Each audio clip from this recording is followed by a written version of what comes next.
Para que en un país se dé un golpe de Estado, solo basta que en él opere una embajada de los Estados Unidos. La historia siempre tiende a repetirse y aunque cambie de actores, los patrones casi siempre son los mismos. El reciente movimiento del presidente ecuatoriano Guillermo Lasso al disolver al parlamento de su país fue una jugada sorpresiva para muchos, pero no así para el gobierno estadounidense, que sabía por adelantado los pasos que daría el cuestionado derechista. Guillermo Lasso estaba acorralado por el Congreso de su país. Lo investigaban por el delito de peculado y estaban a punto de llevarlo al banquillo con un juicio político que lo sacaría del poder por la vía constitucional. Pero el mandatario se asustó y utilizó una carta manchada de polémica. La disolución del Congreso es una alternativa que tiene el presidente de Ecuador cuando el país se encuentra en una situación de conmoción, pero en estos momentos lo único que estaba conmocionado en el país andino era la lista de corrupción que involucra al presidente y a sus allegados.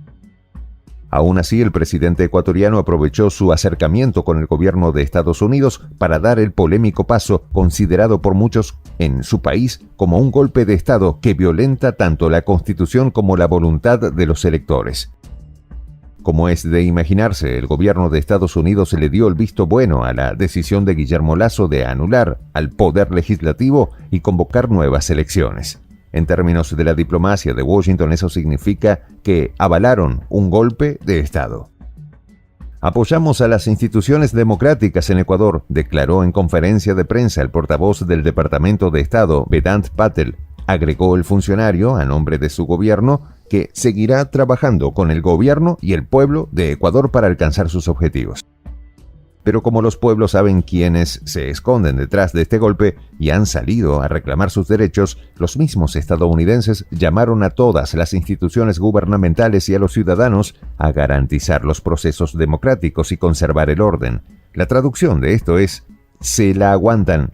Esta mañana ingresaron a la Corte Suprema 2 presentaciones por parte de la oposición al gobierno de Gildo Infran en Formosa, reclamando, lo mismo que ocurrió, que hizo la Corte con las elecciones de San Juan y Tucumán. Mirá, lo vemos en esta placa como para de alguna manera resumir qué es lo que está ocurriendo. Hay un diputado, que es el diputado Fernando Carvajal, diputado nacional por la Alianza Juntos por Formosa Libre, que hizo la primera presentación. Luego se agregó una presentación de la Confederación Frente Amplio Formoseño, que piden básicamente que la Corte Suprema decrete la inconstitucionalidad de la Constitución de Formosa. No es un juego de palabras. Piden la inconstitucionalidad de un artículo, el 132 de la Constitución, que es el que permite la reelección sin límite, que en este caso beneficia a Gildo Infran porque es electo por los formoseños, pero que podría ser con José Pérez o con María García en el caso de que se postulara a la gobernación. Y además lo que están pidiendo es una cautelar genérica. ¿Qué es lo que tienen que hacer esa cautelar? Suspender el acto eleccionario del 25 de junio, tal cual lo hicieron con San Juan y con Tucumán, con las elecciones previstas para el día de ayer. Es decir, le están pidiendo a la Corte que haga más de lo que ya hizo, esta vez con Gildo Infran. Con Gildo Infran. El presidente de México, Andrés Manuel López Obrador, le cantó las mañanitas a la dictadora Dina Boluarte, que se apoderó de la presidencia. Todo esto, como sabemos, debido a la detención ilegal que es sometido el presidente legítimo del Perú, Pedro Castillo. Ya nadie la aguanta, con una desaprobación casi rotunda, tanto en el Perú como en la comunidad internacional. Dina Boluarte ahora también se quiere apoderar de la Alianza del Pacífico. Sin embargo, AMLO la ha puesto en su sitio y le ha dado un discurso que jamás podrá olvidar. Traicionado por la democracia. Así se siente el pueblo peruano, que aún lucha por la defensa de la soberanía, desde que el 7 de diciembre del 2022, luego de la descarada destitución de Pedro Castillo por parte de la dictadura parlamentaria derechista, ha enfrentado una brutal represión bajo la mirada silente de las corporaciones de la comunicación plegadas a los intereses de la Casa Blanca, que decide a dedo o conveniencia en dónde aplicar el derecho internacional. Pero como si esto fuera poco para terminar de poner la guinda al pastel, este 19 de mayo el Congreso del Pueblo aprobó el ingreso de tropas militares de Estados Unidos para disque labores de cooperación y entrenamiento de militares y policías, argumento poco confiable, considerando la importancia geopolítica de Perú en la región y los ya sabidos intereses económicos de Washington que lo obliga a mantener sus fichas en el poder. Cabría preguntarse entonces, ¿a quiénes defenderán las tropas gringas?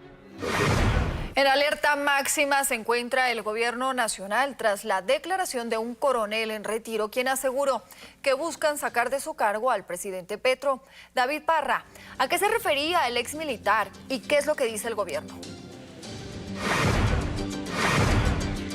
Ana María, pues aumenta la tensión entre el gobierno nacional y la fuerza pública, especialmente con los militares en retiro. Esto tras las declaraciones de John Marulanda, quien fuese el expresidente de ACORE, de la Asociación Colombiana de Oficiales en Retiro, y quien aseguró que buscaban sacar al presidente Petro de su cargo. En el siguiente informe, los detalles.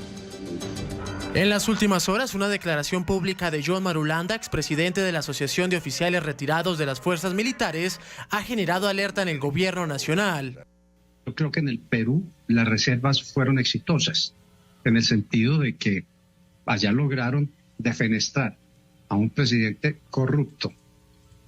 Aquí vamos a tratar de hacerlo mejor por defenestrar a un tipo que fue guerrillero. Estas palabras fueron el detonante para que el presidente Gustavo Petro se planteara un interrogante e hiciera un llamado. Entonces hay que darle golpe de Estado, dice uno de esos coroneles retirados. Y se llama así mismo demócrata. Es decir, a burlarse de la decisión de 11,5 millones de colombianos por la fuerza. Claro, ¿cómo no va a pensar así si es que terminaban aplaudiendo y ayudando al que le parecía que era igual la vida de una res, de una vaca, que la vida de un ser humano? Y que por tanto había que descuartizarlo. El presidente ha recibido voces de apoyo de diferentes sectores, en especial los integrantes de su gobierno.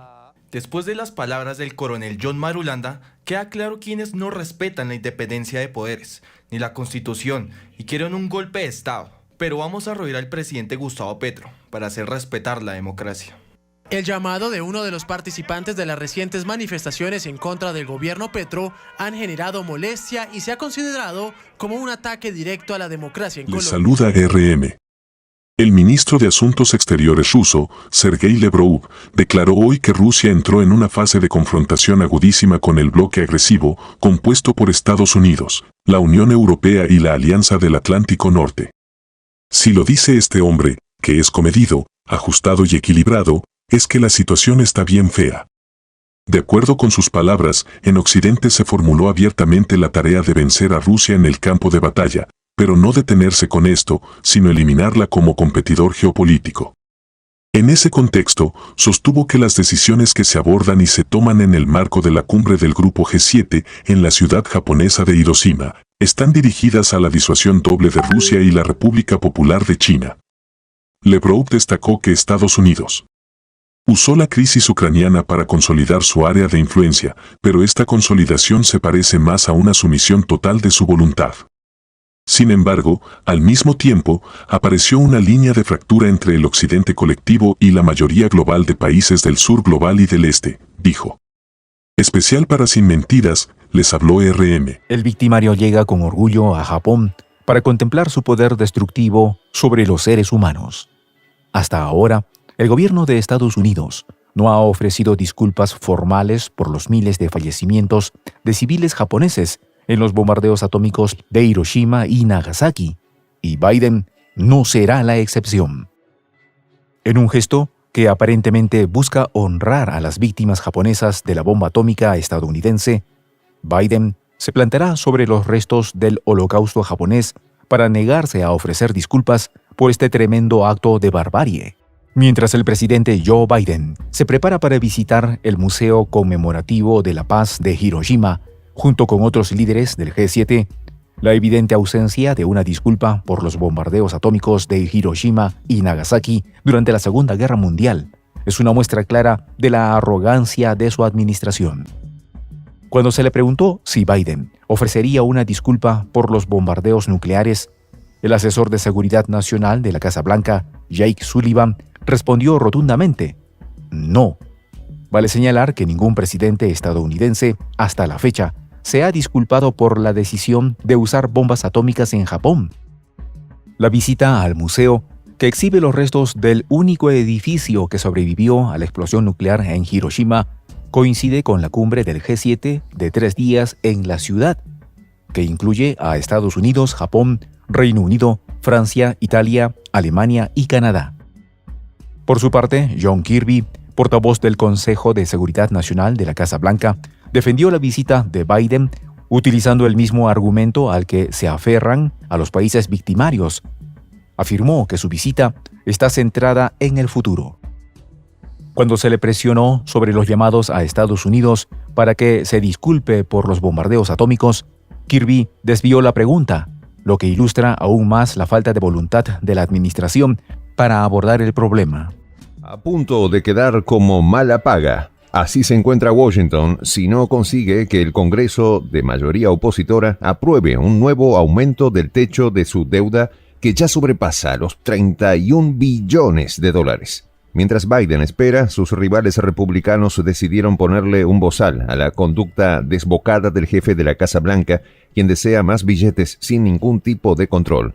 De no lograr un acuerdo, el mandatario vaticinó una crisis donde todo el mundo deberá pagar el derroche del Imperio del Norte. Amigos de Sin Mentiras, podríamos afirmar que la Federación acaba de obtener una de las armas más poderosa en esta operación especial.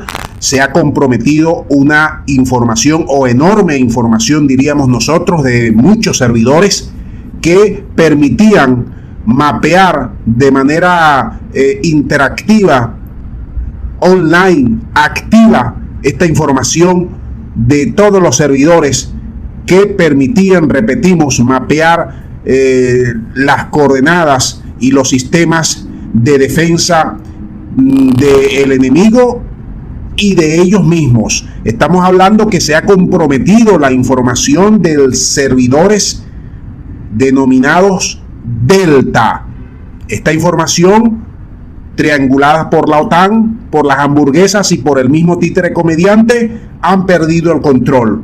Han perdido el control porque se le ha metido una persona allí y esa persona ha extraído suficiente información y la ha trasvasado a otros servidores que tiene control la Federación. Estamos hablando que se han robado, han obtenido información valiosa de planos de la operación, de ubicaciones, de traslados de tropas, de control de tropas, de cuarteles, además de ubicaciones y coordenadas donde están los enemigos, donde están los depósitos de armamentos, donde están las ubicaciones, cuándo llegan los traslados, cómo se trasladan, dónde tienen ellos la ubicación de sus enemigos. Estamos hablando del sistema American Delta, que ha sido comprometido. Hace pocas horas se ha reflejado esta información a través de distintos medios de información y efectivamente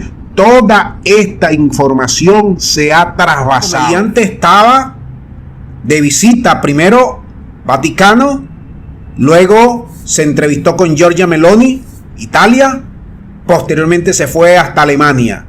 Allí le entregaron un premio que se le cayó el premio y luego, cuando se retiraba de Alemania, que llegó al aeropuerto, olvidó su teléfono. Y allí la sorpresa: no tengo el teléfono.